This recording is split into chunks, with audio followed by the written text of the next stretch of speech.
Hello guys, welcome to Kaushal IAS. तो जैसा कि आपने थंबनेल में देखा होगा कि डर नहीं सिर्फ भक्ति। तो ये क्यों है? क्योंकि आज एक न्यूज़पेपर आया है, इंडियन एक्सप्रेस में एक न्यूज़ आया है जहां पे आपने देखा होगा कि ये लिखा है, क्या लिखा है? Amarnath pilgrims opted for Pahalgam route despite shadow of April 22 attack. अभी अमरनाथ भगवान शिव का यात्रा स्टार्ट हो रहा है और वो जो अगर आप उस रूट को देखेंगे कि लोग कैसे करके अमरनाथ पहुंचते हैं, तो यहाँ पे आप एक चीज ये देखेंगे कि जो रूट है वो स्टार्ट कहाँ से होता है? वो स्टार्ट ही होता है आपका पहलगाम से। और पहलगाम हमें पता है क्यों, क्या हुआ था पहलगाम में 22 जून। क्या हुआ था? वहां पे टेररिस्ट घुस आए थे और उन्होंने धर्म के नाम पे और लिंग के नाम पे उन्होंने मारा था। खास करके उन्होंने मेन लोगों को टारगेट किया था और हिंदू लोगों को टारगेट किया था। क्यों टारगेट किया गया था? क्योंकि वो चाहते थे इंडिया का नाम पूरे विश्व में खराब हो जाए।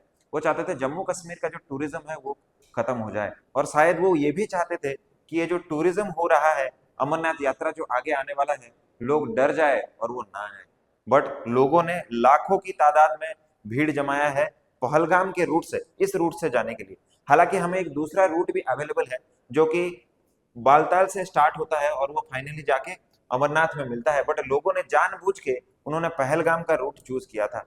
तो आतंकवादियों को हमने फेल कर दिया उनके मकसद में। दूसरा, प्रधानमंत्री जी ने एक नारा दिया था इंसानियत का और कश्मीरियत का, और लोगों से अर्ज किया था कि आप इससे डरिए मत, और इससे आप क्या कीजिए, इसको हम टेररिज्म को काउंटर करेंगे। और ऑपरेशन सिंदूर भी लॉन्च किया गया था और इंडिया ने बोला है न्यू नॉर्मल। अगर फिर से कभी भी टेररिस्ट अटैक होगा तो इंडिया उसका जवाब बहुत कड़े शब्दों में देगा। सिर्फ शब्द नहीं, हथियार भी उनको दिए जाएंगे। तो ये बात था। और वहां के जब लोगों का इंटरव्यू लिया गया, सबसे जो बहुत बेहतरीन बात लगा मुझे, वो उनका जब इंटरव्यू लिया गया तो उन्होंने बोला कि हो सकता है वो जो अटैक है वो बहुत ही दर्दनाक था, बट वो हमारे भक्ति को नहीं मार सकता। वो हमारे अंदर मौत का जो डर है वो कभी भी नहीं भर सकते। कौन? टेररिस्ट भर नहीं सकते। देखिए, we are sending a message to terrorist. जैसे टेररिस्ट ने जब मारा था हमारे लोगों को तो उन्होंने एक मैसेज भेजा था कि जाओ मोदी को बताना कि हमने तुम्हारे लोगों को मार डाला। बट ये जो लोग अभी इकट्ठे हुए हैं अमरनाथ यात्रा में जाने के लिए, उन्होंने भी एक मैसेज भेजा है। उन्होंने ये बोला है that we do not fear them. हम टेररिस्ट लोगों से डरते नहीं है और हम पहलगाम के रूट से ही जाएंगे। और उन्होंने जब उनसे पूछा गया कि आप क्यों पहलगाम के रूट से जाना चाहते हो, वहां तो खतरा है, तो उन्होंने ये बोला कि हम जानबूझ के अमरनाथ यात्रा का जो रूट है वो पहलगाम चूज कर रहे हैं। क्यों?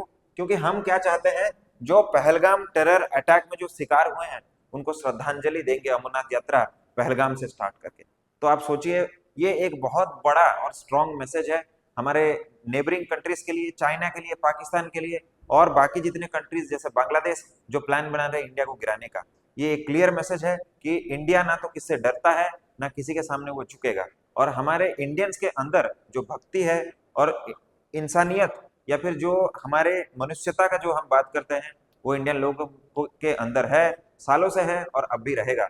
वो चाहे आतंकवादी हमला हो या चाहे और भी कुछ हो जाए, बट यात्री कभी भी जो भक्ति उसको कभी नहीं छोड़ेंगे। तो ये वीडियो का पर्पस बस वही था, ये बताना कि इंडिया ने जो ये स्टांस लिया है वो कहीं ना कहीं एक बहुत बड़ा इम्पैक्ट डालेगा वर्ल्ड के पॉलिटिक्स में।